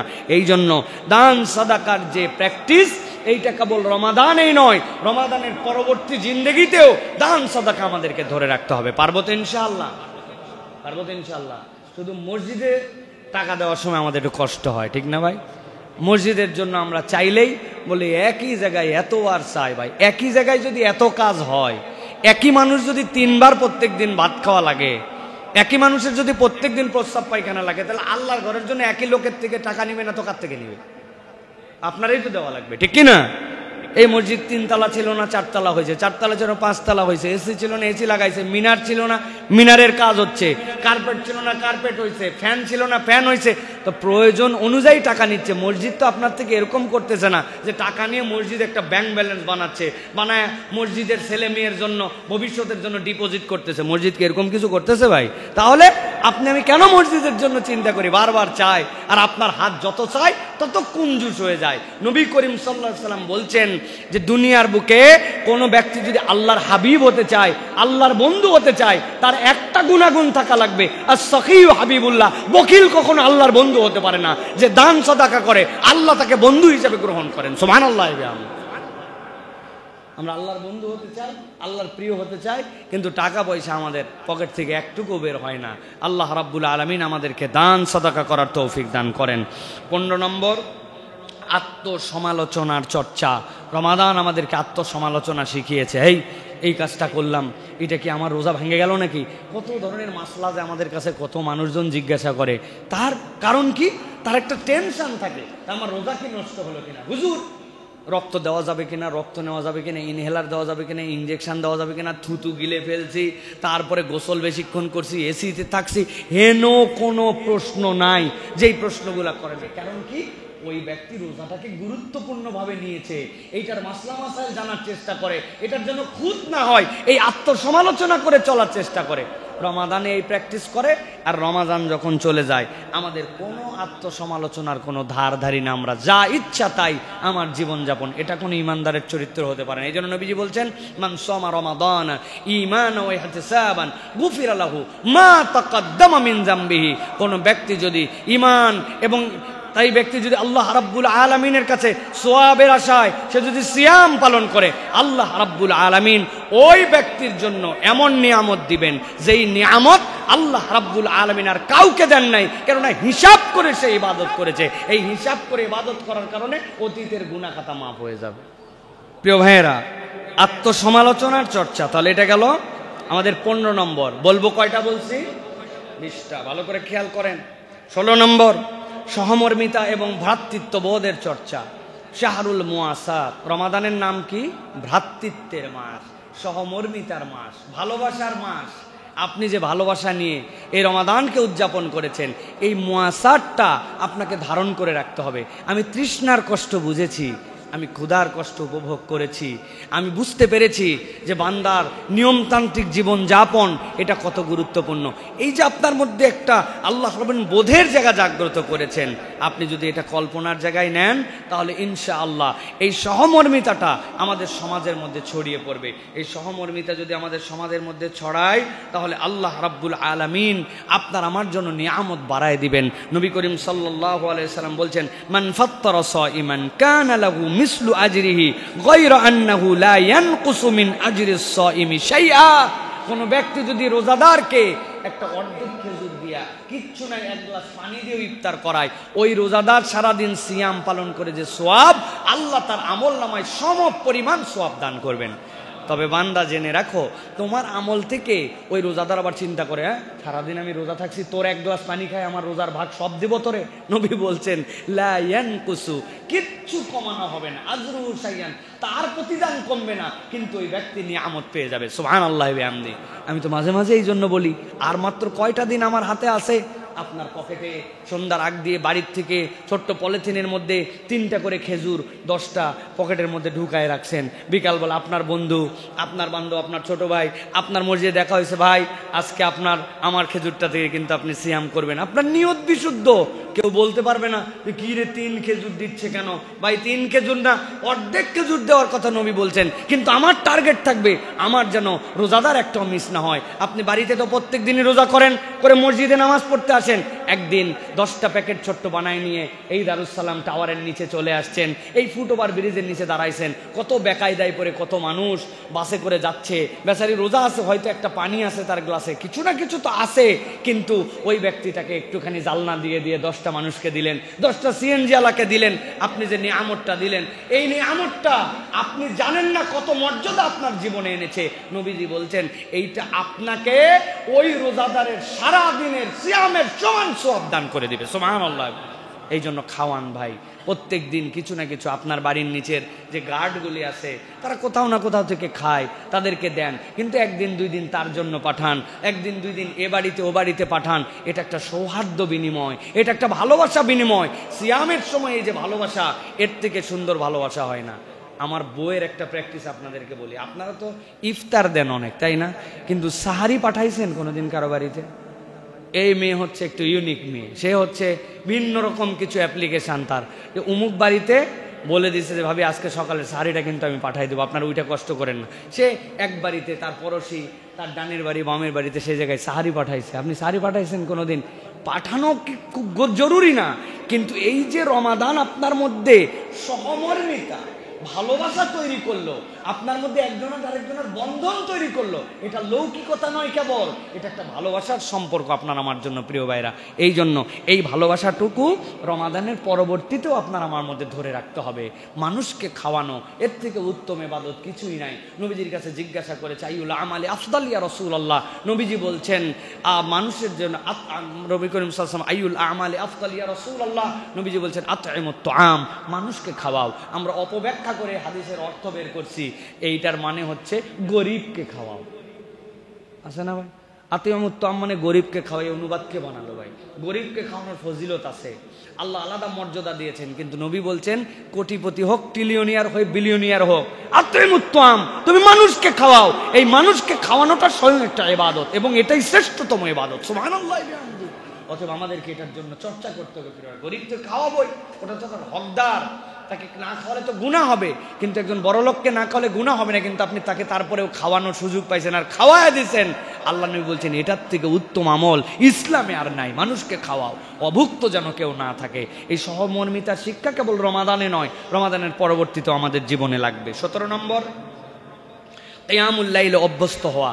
আমরা রাত্রে অতিরিক্ত সালাত আদায় করেছি, আমরা তারাবির সালাত আদায় করেছি, এটা যেন বাদ চলে না যায় একবারে। প্রিয় ভাইরা, ফজরের আগে অ্যালার্ম দিয়ে একটুখানি ওঠার জন্য চেষ্টা করতে হবে, মাঝে মাঝে তাহাজ্জুদের জন্য চেষ্টা করতে হবে। আল্লাহ রাব্বুল আলামিন কোরআনুল কারীমের মধ্যে বলেছেন কানু কলিলাম মিনাল লাইলি মা ইয়াহজাউন ওয়া বিল আসহারি হুম ইস্তাগফিরুন। আল্লাহ রাব্বুল আলামিন বলছেন আমার তাকওয়াবান বান্দা, ওই বান্দাদের একটা বিশেষ এই তো গুণ আছে, নরমাল কোনো বান্দা তারা নয়, তাদের গুণাগুণটা আল্লাহর কাছে একটু ভিন্ন। 2টা গুণ তাদের জীবনে আছে। এর একটা হচ্ছে পুরা রাত কখনো তারা ঘুমায় না, রাতের কতক অংশ আল্লাহর জন্য দাঁড়ায়, আর শেষ রাত্রে আল্লাহর কাছে তওবায় নিমজ্জিত হয়ে যায়। তার মানে ওই বান্দা রাতের পর রাত কেবল ঘুমায় ঘুমায় পার করে না, রাত্রেবেলা মাঝে মাঝে উঠে আল্লাহর কাছে একটু দোয়া করে, আর ফজরের ওয়াক্তে আল্লাহর কাছে তওবা করে। আল্লাহ বলছেন এই দুই গুণওয়ালা আল্লাহর প্রিয় বান্দাদের তালিকাভুক্ত। একটু খেয়াল করলে দেখবো রমাদানে চাইলে না চাইলেও আমরা এই গুণাগুণের মধ্যে আছি। তারাবি কম পড়ি আর বেশি পড়ি, তারাবি তো কিছু পড়ি ফজরের আগে, ওই সময় শেষ রাত্রে উঠে 2-4 রাকাত করে তাহাজ্জুদের প্র্যাকটিস করি, আল্লাহর কাছে ক্ষমা প্রার্থনা করি। আপনার আমার জীবনে এই সুন্দর অভ্যাস যেটা যুক্ত হলো, রমাদান চলে যাওয়ার পরেও যেন এইটা চলে না যায়। যেই বান্দাই দুই গুণাগুণ ধরে রাখতে পারবে, রমাদানের বেনিফিট তার জীবনে থেকে যাবে। সুবহানাল্লাহ। অতএব আমাদেরকে এটা গ্রহণ করতে হবে। এরপরে 18 নম্বর, শিশুদের ইসলামের বিধান পালনে অভ্যস্ত করে তোলা। খেয়াল করলে দেখবেন, আব্বু আমি রোজা থাকবো, আরে মা তোর তো রোজাই ফরজ হয় না, বলছে না তারপরেও থাকবো, আচ্ছা থাক। সবাই মিলে উৎসাহ দিছে, আরে আসরের পর্যায়ে আর বেচারি পারতেছে না। আমার নিজের মনে আছে, আমার বড় মেয়েকে আমি কোলে করে নিয়ে ঘুরে বেড়াইছে, ও শখ করে একটা রোজা রাইখাই ফেলাইছে।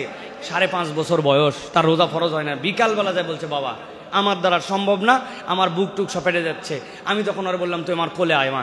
কোলে নিয়ে পুরা মহল্লা ঘুরে বেড়াইছি, এ দেখাইছে ও দেখাইছে, হাতে কিনে দিছি, দিয়ে যে বাবা আর মাত্র 10 মিনিট, আর মাত্র 5 মিনিট, এইরকম করতে করতে এই বছর তার বয়স 11 বছর। আল্লাহর দয়ায় তারে জোর করেও একটা রোজাও ভাঙানো যায় না। আর রোজা তো ফরজ অনেক দূরে, কিন্তু ওরা খালি ফজরের সময় যদি না উঠতে চায়, ওর মা বলে ঠিক আছে তাহলে আজকে রোজা রাখার দরকার নাই, ভালো হলো। বলা মাত্র বিদ্যুৎ বেগে উঠে এই ছোট্ট মানুষ সে সব রোজা আল্লাহর দয়ায় করছে, আলহামদুলিল্লাহ। এটা কি? এটা আপনার আমার বাচ্চাদেরকে এই ফরজ এবং আল্লাহর বিধান পালনে অভ্যস্ত করায়। আব্বু আমি তারাবিতে যাব, আসে না, বসে থাকে, হয়তো একটু কথা বলে, রুকু রাত পর্যন্ত বসে থাকে, কিন্তু আসে তো, তাহলে নামাজের জন্য অভ্যস্ত হয়েছে। ফজরের নামাজে বাচ্চাটারে নিয়ে চলে আসছে, এই পিচ্ছি দেখি ফজরের নামাজে আসছে বাপের সাথে, সেই সময় উঠে গেছে, কি করবে বলতে, আপনি মানা করবেন না, কিন্তু ওরা যদি আসতে চায় থাক, তোর রোজার দরকার নাই। আপনি জানেন সাহারিটা খাওয়ান, 11টার দিক রোজা খুলে ফেলুকছে, সমস্যা নাই, কিন্তু 11টা একদিন 12টা হবে, একদিন 11টা 2টা হবে, একদিন 11টা 3টা হবে। ওর বয়স পারফেক্ট হলে রোজা থেকে ফেলবে। এটা আপনাকে আমাকে প্র্যাকটিস করাতে হবে প্রিয় ভাই। এখন আবার আধুনিক বাপ মারা, সামনের পরীক্ষা আছে এসএসসি, এখন রোজা রাখার দরকার নেই। এসএসসি পরীক্ষার সময় রোজা বাদ দেয়, সামনে এইচএসসি পরীক্ষা আছে, শরীর খারাপ হয়ে যাবে। আপনি অযোগ্য বাপমা, আপনি আল্লাহ রাব্বুল আলামিনের কাছে ধরা খাইয়ে দেওয়া বাপমা। এই জন্য আমরা আমাদের বাচ্চা কাচ্চার জন্য যে শিশুদের আল্লাহর বিধান পালনে যে অভ্যস্ত করেছি, এইটা যেন আমরা ধরে রাখি, এইটা যেন তাদেরকে কন্টিনিউ করার জন্য চেষ্টা করি। এটা কিন্তু সিয়ামের আমাদের জন্য বড় একটা শিক্ষা। আল্লাহ আমাদেরকে তৌফিক দান করুন। অধীনস্থদের প্রতি সহানুভূতির চর্চা, আমরা অধীনস্থদের প্রতি এই সময় সহানুভূতিশীল ছিলাম। নবীজি বলছেন ওমান খাফফাফা আন মামলুকিহি ফিহি গফারাল্লাহু লাহু ওয়া আতাকাফা মিনান নার। হাদিসের মধ্যে আসছে রমজান মাসে কেউ যদি কারো বোঝা হালকা করে দেয়, তার অধীনস্থদের জন্য কাজ সহজ করে দেয়, আল্লাহ রাব্বুল আলামিন তাকে জাহান্নামের আগুন থেকে মুক্তি দিয়ে দিবেন। প্রিয় ভাইরা, আমার অধীনস্থ যারা আছে, আমার কর্মচারী আছে, বলবেন তুই রোজা যদি থাকিস তাহলে একটু কম কাজ করলেও মাপ পাচ্ছে, কিন্তু রোজা না থাকলে খবর আছে ভাই, তোমার কাজ কমাই দিলাম, তোমার বোঝা হালকা করে দিলাম, বেতনটা একটু বাড়াই দিলাম, 1 ঘন্টা আগে একটু ছুটি দিয়ে দিলাম। আপনি আপনার সাধ্যের মধ্যে তার সিয়াম পালনে সহযোগিতা করেছেন, আল্লাহ আপনাকে জাহান্নাম থেকে মুক্ত করে জান্নাতে ঢুকাই দিবেন। সুবহানাল্লাহ। সর্বশেষ যেটা, নিয়ামতের শুকরিয়া আদায়। এ রমাদান আমাদেরকে এমন নিয়ামত দিল, আল্লাহ গুনাহ খাতা মুক্ত করে দিলেন, রহমত দিয়ে ভরায় দিলেন, অল্প আমলে অনেক সওয়াব দান করে দিলেন, আপনাকে আমাকে নামাজি বানায় দিলেন, আপনার আমার চোখকে হেফাজত করলেন, নিশ্চিত জাহান্নামী বান্দাকে জান্নাতের দিকে নিয়ে চলে আসলেন। আমার লাইফটা চেঞ্জ হয়ে গেল। দাড়ি কাটতাম, হঠাৎ করে দাড়ি রেখে দিয়েছে রোজার মাসে, ওই চর্চাটা রয়ে গেল আপনার জীবনে। আল্লাহ কত ধরনের নিয়ামত দিয়ে সমৃদ্ধ করলেন। আল্লাহ রাব্বুল আমিন বলছেন ওয়া ইস্তাযানা রাব্বুকুম লা ইন শাকারতুম ওয়া ইয তাযানা ربكم لئن شكرتم لأزيدنكم ولئن كفرتم إن عذابي لشديد। আল্লাহ বলছেন কোন বান্দা যদি আল্লাহর নিয়ামতের কৃতজ্ঞতা আদায় করে, রব্বুল আমিন ওই নিয়ামতকে বাড়ায় দেন। আর নিয়ামতের কৃতজ্ঞতা যদি আদায় না করে, আল্লাহ বলছেন তার জন্য অবধারিত শাস্তি। আমি আমার ভাষায় বলি প্রিয় ভাইরা, আমরা আল্লাহর যে কোনো নিয়ামতকে যদি সুন্দর করে আমার জীবনে ধরে রাখতে চাই, তাহলে কৃতজ্ঞতার কোনো ব্যতিক্রম নাই। আপনি যদি কৃতজ্ঞ না হন, তাহলে আল্লাহ রাব্বুল আমিনের নিয়ামত আপনি ধরে রাখতে পারবেন না। আমাদের আর মাত্র কয়েকটা দিন বাকি আছে। আমি বলবো 2টা আমলে একটু বেশি বেশি করে মনোযোগী হন। এর একটা হচ্ছে বুঝে বুঝে আল্লাহর কৃতজ্ঞতা আদায়। ইবাদত কেবল এটার নাম নয় যে আমি কেবল আনুষ্ঠানিকতা সর্বস্ব, পড়তে হবে তাই পড়ে ফেলতেছি। সালাতের পরে বলেন তো, প্রত্যেক ফরজ সালাতের পরে কয়বার সুবহানাল্লাহ বলতে হয়? কয়বার আলহামদুলিল্লাহ? কয়বার আল্লাহু আকবার? এটার জন্য আমাদের সময় কতটুকু লাগে? সব মিলায় হয়তো 2 মিনিট কম বেশি বা 1-1.5 মিনিট লাগে। কিন্তু আসেন না আমরা একটু হিসাব কিতাব করে এই সুবহানাল্লাহ, এই আলহামদুলিল্লাহ, এই আল্লাহু আকবারকে আমরা আমাদের একটা ইউনিক ইবাদতে পরিণত করি। আমার সুবহানাল্লাহ 33 বার পড়তে একদিন 33 মিনিট লাগছে, আমার আল্লাহু আকবার পড়তে 33 মিনিট লেগে গেছে, আমার আলহামদুলিল্লাহ পড়তে 33 মিনিট লেগে গেছে। আমি একদিনে শেষই করতে পারি নাই সুবহানাল্লাহ। বলবেন কেমনে কি ভাই, সুবহানাল্লাহ সুবহানাল্লাহ সুবহানাল্লাহ একটু বললেই তো হয়ে যায়? না, আপনার সুবহানাল্লাহ এত তাড়াতাড়ি হবে না। আপনি সুবহানাল্লাহ বলার আগে ভাবেন, আয় আল্লাহ, আমার বাড়ির ধারে 3 প্রজন্ম পর্যন্ত নন মুসলিম একজন আছে, তার বাড়ির ধারে আমার অবস্থান, তার সাথে চলাফেরা করলাম, কিন্তু আজকে 3টা প্রজন্ম চলে গেল, তাহলে ঈমান আনতে পারলো না। আর আমাকে তুমি কত বড় সৌভাগ্যন করেছো, তুমি কোন মহান সত্তা, আমি না চাইতেই তুমি আমাকে মুসলমান পিতামাতার ঘরে জন্ম দিয়া তুমি আমাকে ঈমানদার করেছো। সুবহানাল্লাহ। আপনার সুবহানাল্লাহ এরকম 1 মিনিট ভাইবে তারপরে হয়েছে। দ্বিতীয় সুবহানাল্লাহ, আপনি ভাবতেছেন রব্বুল আলামিন মসজিদের সামনে কত মানুষ আসে, যেই মানুষগুলো হাত এরকম করে পাতে, আল্লাহ আমার কামাই কম, আল্লাহ আমার রুজি কম, আল্লাহ আমার অত কিচ্ছু নাই। কিন্তু রব, তুমি কোন রব যে আমার হাতটা এরকম না করে 2 টাকা দেওয়ার মতো বা না দেওয়ার মতো হলেও আমার হাতটা উপরে রেখেছো? আল্লাহ তুমি পবিত্র, আল্লাহ তুমি মহান, সুবহানাল্লাহ। আপনি এরকম করে ভেবে ভেবে 8টা 10টার পর আপনার মনে আসতেছে না আল্লাহকে কিভাবে আপনি সুবহানাল্লাহ বলবেন। আপনি আল্লাহু আকবার বলতেছেন, আল্লাহ তুমি কত মহান, আল্লাহ তুমি আমাকে চোখ দিছো, আমার যদি দায়িত্ব থাকতো গাড়ির কাঁচ পরিষ্কার করার জন্য ওয়াইফাইয়ের যেরকম পানি ঢুকানো লাগে, আমার এই চোখ পরিষ্কারের জন্য পানি ঢুকানো লাগবে আমার এখানে, আমি তো 22,000 বার কম বেশি দিনের বেলা পলক ফেলি দিন রাত্রে, আল্লাহ তাহলে আমার চোখের মধ্যে পানি দেওয়ার টেনশন আমার রাখো নাই। তুমি অটোমেটিক তোমার কথা শুনি বা না শুনি, এই চোখ দিয়ে কথা শুনি বা না শুনি, তোমার চোখ দিয়ে বৈধ জিনিস দেখি অবৈধও দেখি, কিন্তু তুমি আমার চোখের পানি দিয়ে লিকুইডটা বন্ধ করো নাই। আলহামদুলিল্লাহ। আপনি এরকম করে ভাবেন আরো কত আলহামদুলিল্লাহ আপনার আমার জীবনে আছে। আল্লাহ, দুনিয়ায় কত মানুষ আছে যাদের সন্তান দিছো, প্রতিবন্ধী সন্তান, অটিস্টিক সন্তান, এটা তোমার পক্ষ থেকেই পরীক্ষা, কিন্তু ওই পরীক্ষা সেই বাপ মার জন্য কত বড়। আল্লাহ আমাকে এতগুলা সন্তান, আমাকে 1-2টা সন্তান দিছো, আমার সন্তানদের তোমাকে আমাকে এই পরীক্ষা দেও নাই। আল্লাহ আলহামদুলিল্লাহ। 33 বার সুবহানাল্লাহ, 33 বার আলহামদুলিল্লাহ, 33 বার আল্লাহু আকবার। এগুলো একটু ভেবে ভেবে চিন্তা করে করে বলেন, একটু আল্লাহ রাব্বুল আলামিনের কৃতজ্ঞ হয়ে বলেন। খালি হাত তুলে মানে এমন স্পিড, কি বললাম, কেন বললাম, কেন আল্লাহ এটা আমাকে বলতে বললেন, কখনো অনুভব করলাম না। প্রিয় ভাইরা, এরকম যেন না হয়, এইটা আমাদের জন্য অন্যতম একটা প্র্যাকটিস। আর 2 নম্বর, প্রত্যেক দিন একটু চুপ করে থাকার প্র্যাকটিস করা। আমি দুনিয়ার থেকে ফারেগ হয়ে 10 মিনিট আল্লাহর জন্য নীরব হয়ে গেছি, 10 মিনিট চিন্তা করেছি নবীজির জিন্দেগি, নবুয়ত পূর্ববর্তীটা 17 থেকে 25 আর 25 থেকে 40 আল্লাহ নবী চুপ করে গিয়েছিলেন, ভেবেছিলেন 15 বছর আল্লাহ নবী গারে হেরার মধ্যে চলে গিয়েছিলেন। আল্লাহ এরপরে তাকে জিম্মাদারি দিয়েছেন পুরো উম্মতের জন্য কিয়ামত পর্যন্ত। আমি সব সময় কেবল ব্যস্ত ব্যস্ত ব্যস্ত, আমি কোলাহল প্রিয়, আমি সব সময় আনুষ্ঠানিকতা সর্বস্ব, সব সময় আড্ডাবাজ, সব সময় হই হই না। যাই না, 10 মিনিট বসে থাকেন আল্লাহর জন্য, চুপ করে আসেন। ওই চুপ করে থাকাটাও ইবাদত হতে পারে, আমার কথা নয়। নবীজি বলছেন যদি পারো ভালো বলো, না পারলে চুপ করে থাকো। পৃথিবীতে একমাত্র ইবাদত। আপনি চিন্তা করছেন আমার বলার কিছু নাই এখন, এই জন্য আমি চুপ করে আসি। আপনি চুপ করে আসেন আর ফেরেশতা আপনার কাঁধে লিখতেছে বান্দা ইবাদত করতেছে, ইবাদত করতেছে, ইবাদত করতেছে, তাও কবুল ইবাদত। সুবহানাল্লাহ বল। অতএব এ রমাদানে আমরা এইগুলো যদি একটু খেয়াল করে চলি, আল্লাহ রাব্বুল আলামিন ইনশাআল্লাহ আপনাকে আমাকে দুনিয়া আখেরাতে বেনিফিটেড করবেন। বলেন আল্লাহুম্মা আমিন। প্রিয় ভাইরা, আবার একবার স্মরণ করাই দেই যাতে সামারিটা মনে থাকে। 1 নম্বর বলেছি ইমানের পরিচর্যা, 2 নম্বর তাকওয়া, 3 নম্বর কোরআনের হক আদায়, 4 নম্বর আল্লাহর সন্তুষ্টি অর্জনের জন্য প্রচেষ্টা, 5 নম্বর সকল ফরজ বিধানের প্রতি যত্নবান হওয়া, 6 নম্বর হারাম বর্জন করা, 7 নম্বরে উন্নত নৈতিক চরিত্র গঠন, নিয়মিত এরপরে বলেছি জামাতে সালাত আদায়, 9 নম্বর সকল পাপাচার পরিত্যাগ করা, 10 নম্বর নিয়মানুবর্তী এবং শৃঙ্খলাবদ্ধ জীবনযাপন, 11 নম্বর ঝগড়া বিবাদ আমার জীবনে থাকবে না, গালিগালাজ আমার জীবনে থাকবে না। 12 নম্বর ধৈর্যের অনুশীলন। 13 নম্বর শয়তান এবং তার কুপ্রবৃত্তি থেকে নিজেকে নিয়ন্ত্রণ করা। 14 নম্বর দান সদাকা। 15 নম্বর আত্মসমালোচনার চর্চা। 16 নম্বর সহমর্মিতা এবং ভ্রাতৃত্ববোধ বৃদ্ধি। 17 নম্বর কিয়ামুল লাইলে অভ্যস্ত হওয়া। 18 নম্বর শিশুদেরকে আল্লাহর বিধান প্রতিপালনে মনস্থ করা। এরপরে 19 নম্বর অধীনস্থদের প্রতি সহানুভূতি। আর 20 নম্বর আল্লাহর নিয়ামতের শুকরিয়া আদায়। এই প্র্যাকটিসগুলো যদি আমরা করি ইনশাআল্লাহ আল্লাহ দুনিয়া আখিরাতে আমাদের জন্য কল্যাণ দান করবেন। সকলে বলে আল্লাহুম্মা আমিন।